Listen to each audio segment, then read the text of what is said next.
Alanna, I have seen you on social media, and you are very, very good at TikTok, and you've had some very successful videos. And firstly, I want you to tell the audience a bit about you, a bit about your riding first, and then how you got into the world of social media.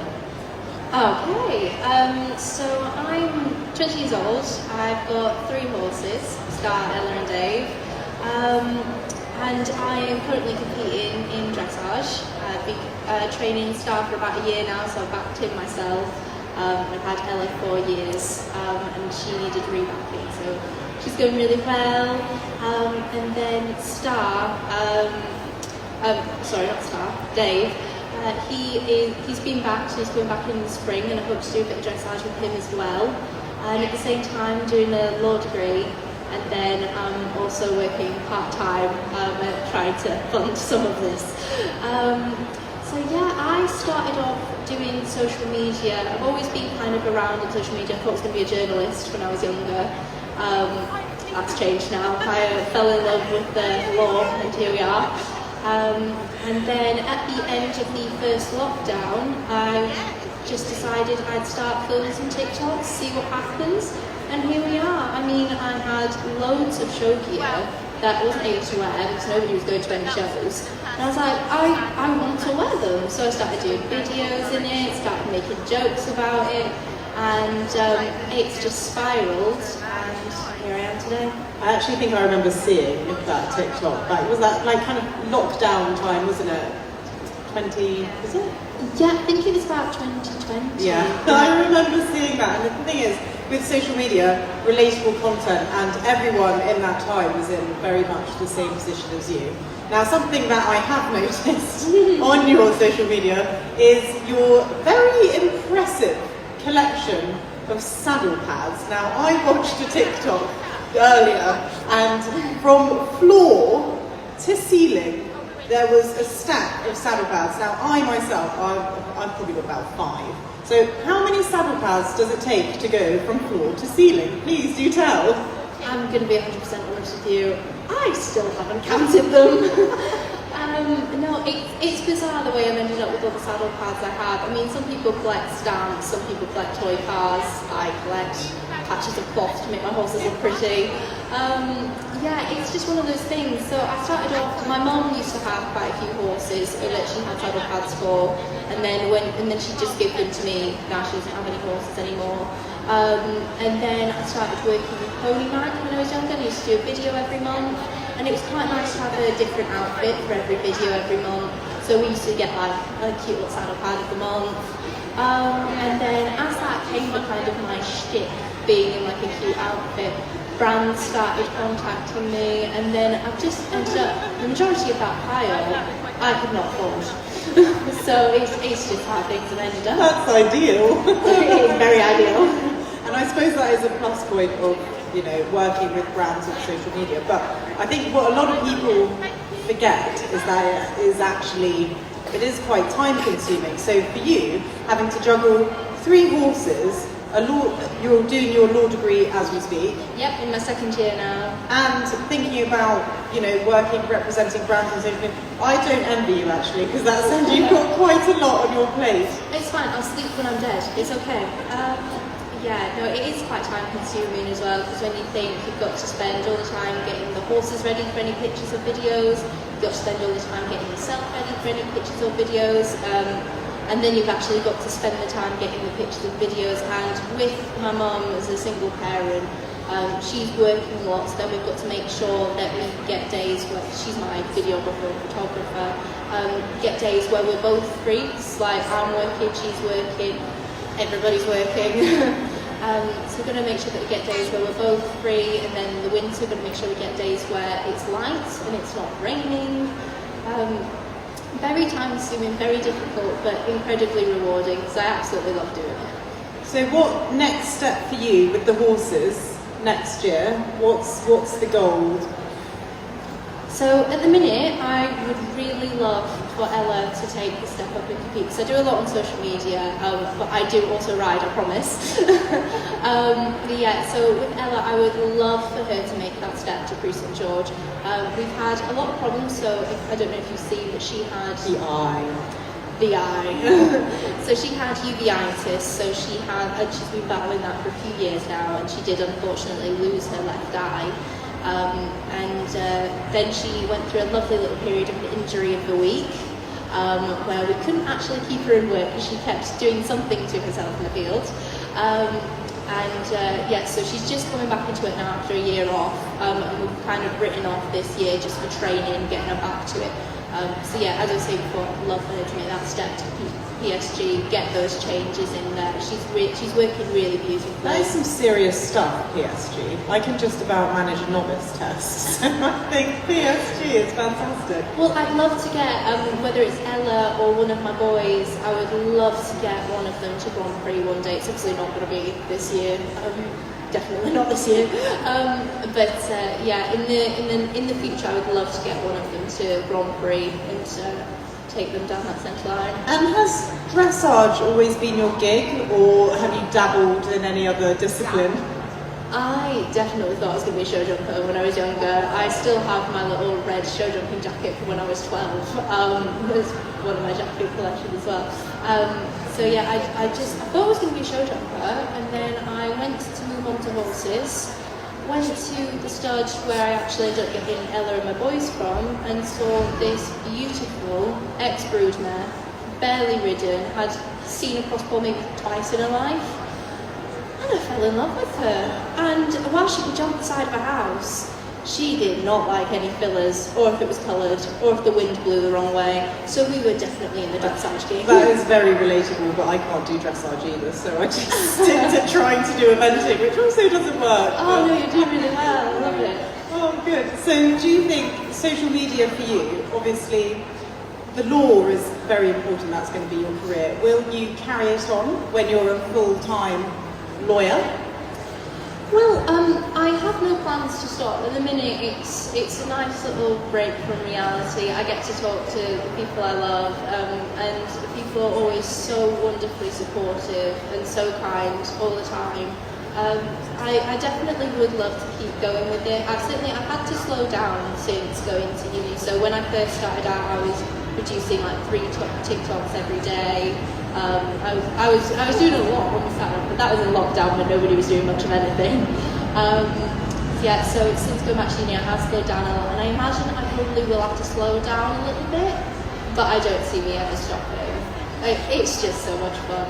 That's the thing. Doing what we do, it does create so many opportunities, and it's, as I said this before earlier today, it is accessible for everyone, that they can pick up a camera, and you just have to just leave all your self-doubt behind. Don't worry about making a fool out of yourself. I do it on a day-to-day basis, and you know what, it's not actually that bad.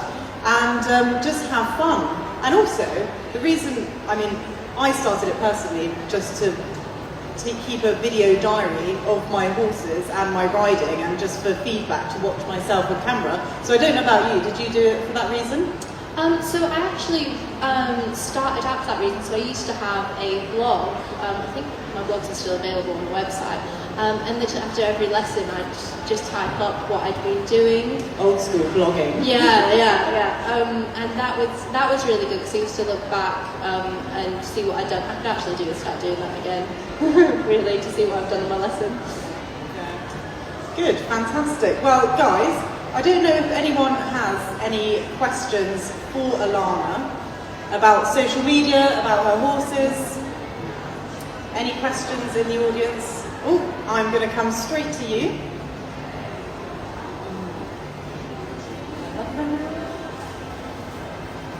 How different has Ella been to ride since her operation? So this is actually really interesting. I get that question quite a lot. With the uveitis, every time she had a flare-up, she lost a little bit more of her vision. So she was actually already blind in that eye before she lost it. So I think she kind of adjusted over time. So once she'd had the eye removed, she didn't really have to adjust too much of her vision and everything. It was more, she just didn't seem that keen on me touching it because it was a strange sensation for her. But no, she's adjusted really, really well, bless her. She's a trooper. Anybody else? I'm going to do a walk around. Oh, hands up here. How do you balance your, obviously because you're doing your law degree, how do you find balancing that work with your horses? Are you ever sort of too tired out after you've done your work to go see the horses, or how do you balance that? I mean, absolutely. If I've had a difficult, if I've had a difficult day, there are some days where you can't ride. You're not in the right mind frame for it. You just can't do it, and it's better to let the horses have that day off. Yeah, when I started university, I made the decision, if I wanted to keep my horses, I would have to stay at home. So I've not moved out, I've stayed at home, and I've kept my horses on a livery yard about 10 minutes away from me. So that makes things a bit easier. And I know if I've got a lecture really early in the morning, I'm really pushed for time, I can beg my lovely mum to go and pop the horses out in the field for me, pretty please. Yeah, it is really hard, I'm not going to lie. I know for sure at the end of the day, if I want to keep the horses and if I want to be able to fund myself, I do need to make sure that I'm doing the work. So if the horses need, like I said earlier, if the horses need to have the day off, just so you can get stuff done, then they've got to have the day off. But at the same time, it's nice to go to the stables and just decompress and just muck out for a bit. Well, no, actually, if somebody wants to do that for me, please do. But just go out for a ride and just enjoy that time. But yeah, it's hard, but it is doable. Thank you, fantastic question. I'm going to walk around here. Anyone else? Any other questions? Oh, yes, that's fine. What's your name? What's the question? Phoebe. And what's the question, Phoebe? How many videos have you made? How long's a piece of string, I think? Well, Phoebe, I am not sure. I would have to sit there and count for a very long time. Especially in the beginning, I used to come out with some nonsense. So I've done quite a lot of videos. It's got to be in the thousands at this point, let's be honest. Yeah, what I normally do with my videos is I tend to, especially with how busy I am, I will spend the Saturday just getting dressed up, and I will do a batch load of videos, so I've got stuff to put out for the week. So yeah, a lot of videos, a lot. Super time consuming. Oh, here we go, over here. The downside of social media, unfortunately, are trolls. People who are keyboard warriors with an awful lot to say and not a lot to back it up. How do you deal with them? I mean, at the end of the day, I'm not going to be everyone's cup of tea, but the most important thing is that I am my own cup of tea. So, with the trolls, I've responded to a few in the past, but at the end of the day, giving them what they want, which is attention. So what I tend to do is just restrict them, which is actually really interesting on Instagram because it's different from blocking. Because with blocking, they know you've done it. With restricting, it's just nobody else sees the comment, only they can see it. And I'll keep it that way. Yeah, you've just got to remember that as long as you believe in you, that's the main thing. Someone's always going to have a negative thing to say about you. I will say I've been quite lucky, especially when I started out.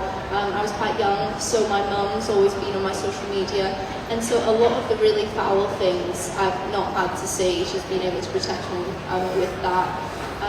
And as I've got older, I've started looking at them myself, and it's got to the point now where I think it's quite funny. Yeah, so yeah, thank you. Any other questions? I'm going to do a last last chance. Tina Wallace, fellow influencer, has a question for you. Firstly, I would like to say that was the best answer. Very much appreciated from all of us. But what is your favourite thing about doing what you do? I think it's definitely this sort of thing, getting to talk to everybody, getting to share my experiences, and then getting people to feed back to me about their experiences. It's just been incredible the amount of response I've gotten. So a lot of my stuff is relatable content. So people have been able to come back to me and tell me what they've experienced. And it's nice not to feel like so alone. As coming from a single parent background, it's just been me and my mum with the horses. We're on a DIY yard. We're there in the cold and in the winter. It's not very happy. And to hear other people go, yeah, we've been out in the rain again as well today. It's really nice. It's really nice to have that sense of community. And I feel like I've made a lot of wonderful friends on social media. Fabulous. Thank you so much. What a lovely answer. Anybody else? Last chance before Alanna has to depart. I will say though, if you want to have a quick picky, now is the opportunity. But in the meantime, thank you everybody for coming along. It's been really lovely, Alanna, also to hear, well, hats off to you. I think you're doing a fantastic job. Oh, thank you so much. It's been lovely to meet you. Fabulous. Thank you everybody. Round of applause. Thank you.